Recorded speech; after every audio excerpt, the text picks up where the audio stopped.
Hello, everybody. This is Catholic Dad, episode number 275, The Corruption of Foreign Aid.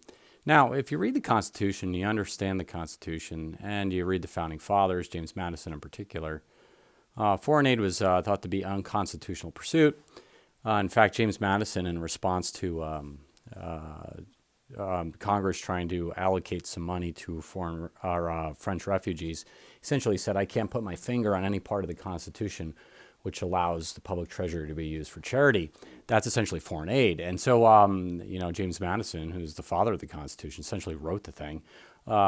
He didn't see a place where foreign aid was appropriate. Well, anyway, so this whole Ukrainian debacle makes me just ponder a little bit more about how these politicians in the United States of America get rich.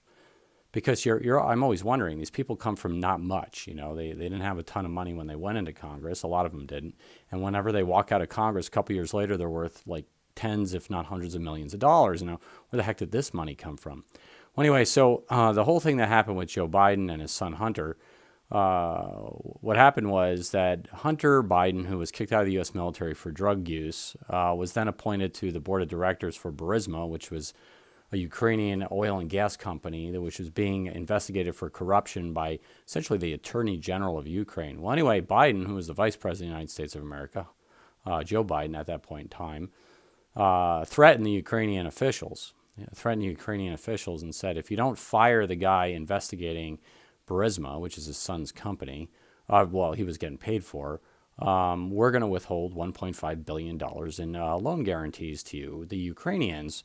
Essentially, this guy got fired. Burisma was left intact. Nobody investigated the corruption of the oil and gas industry.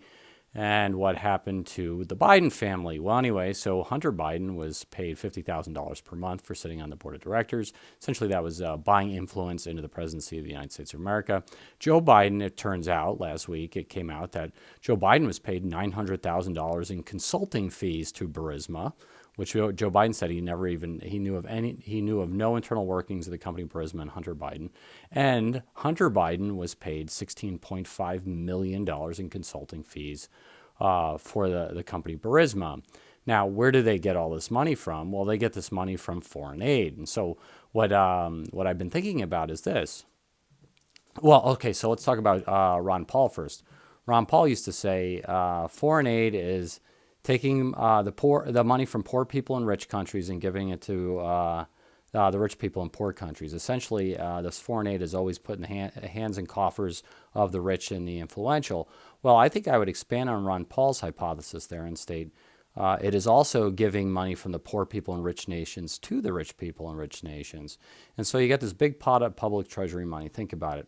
Like 1 billion, 1.5 billion, whatever it is, a lot of money, 3 billion, 5 billion, whatever it is. And what you do is you give it to foreign governments, and foreign governments allocate it to companies, right? And so then the companies take the money, and what do? Well, they have to buy foreign influence to keep the money rolling in. And so the foreign companies then hire United States politicians and their family members, by the way, mind you, as consultants. And once you hire them as consultants, then you are guaranteed that the loans will still keep coming because the people that hand out the loans are the ones in the federal government themselves. And so this should be illegal. I can't believe it's not. But nonetheless, I'm in medicine, right?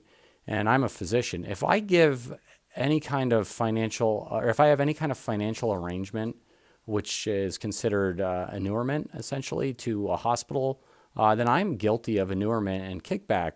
If the hospital ever does the same thing to me as a physician, then they're guilty of inurement kickback. And we're not allowed to do that in medicine. You're not allowed to do that in a lot of industries, but I can't believe you can do that to United States politicians. My guess is that it probably is illegal, and these people have to go to jail or firing squad. I don't even know because the corruption runs so deep. How do you keep slapping these people on the wrist saying, oh, you'll serve 12 months here, pay this fine, so on and so forth? Maybe you just need to get rid of them. I mean, when you essentially use the public treasury for your own enrichment, you are an enemy of the people you're elected to serve. Therefore, you're probably not allowed to walk around too much longer. Yeah. I mean, if the death penalty is for something or capital punishment is for some reason, it should probably be for high crimes and misdemeanors, and using your own people's public treasury for your own play toy. That's essentially what the Bidens did. And I hope they go to jail at a very minimum. But beyond that, I hope all the corruption in the United States government, whoever benefits from foreign powers, foreign companies, whoever's in government and takes consulting fees from foreign companies, probably should be investigated immediately to the upper echelons of investigation. And hopefully, maybe we could ferret out all this crony capitalism and all this corruption going on in the United States government. That's my suspicion on foreign aid, by the way. I could be wrong, but why do we give away so much money from our public treasury to foreign nations? You got to wonder that. Well, it's probably because a percentage of it, a small percentage of it, comes directly back to our politicians and consulting fees. This is Catholic Dad making you think about it. Please like or subscribe, get the Mass, and pray the daily rosary. God bless you all.